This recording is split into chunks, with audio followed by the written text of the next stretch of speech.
Rita, so you went to school where? Where you went to college? Oberlin College Oberlin, and graduated when? in 1949. 1949.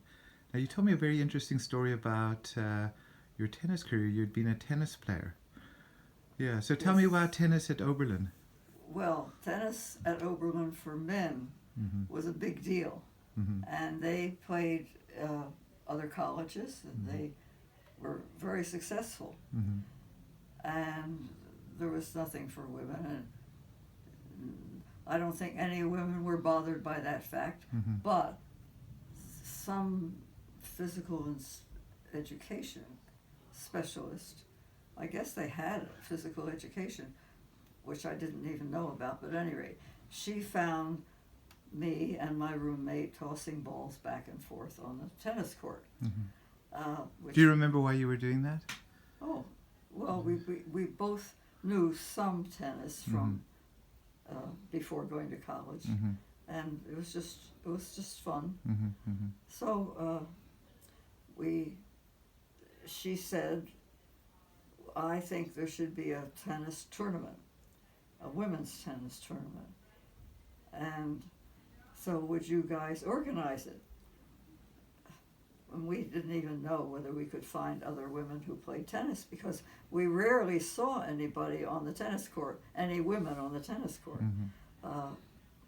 But we were managed to pull together about 15 people. And we scheduled the playing, and Barb, my roommate, would beat somebody, and I would beat somebody, and then Barb would beat somebody, and so forth. And it ended up with Barb and me. Well, in our normal playing, sometimes she would win, sometimes I would win. We were pretty even. So you could have tossed a coin to determine in advance who would win that day. But we didn't toss the coin, we played. And I happened to beat her that day. And that's how I became the champion of this unofficial women's tennis tournament. Was there a trophy that came along with it? No. There was practically nobody who even knew about it. How had you? I mean, it was in the 1940s. Tennis for women, just even the professionals. Were there? I don't know. I wasn't paying any attention to professional tennis. Had you?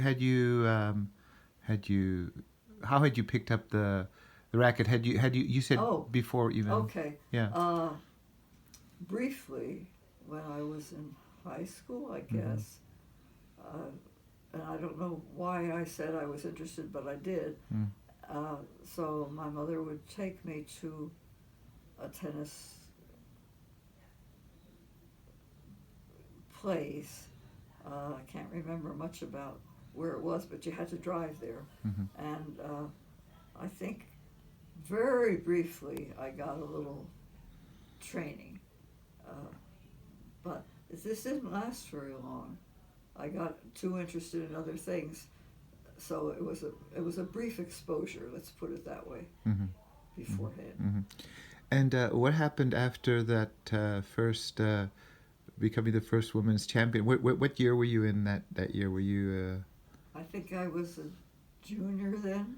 Mm-hmm. Did they hold the tournament the next year? No. It was just that year. Well, at least no. As far as I know, it was just that year. Yeah. It was somebody's idea, and she didn't have that idea again the next year. Do you remember who the person who saw you throwing balls was? Do you remember her name? No, I don't. Yeah. And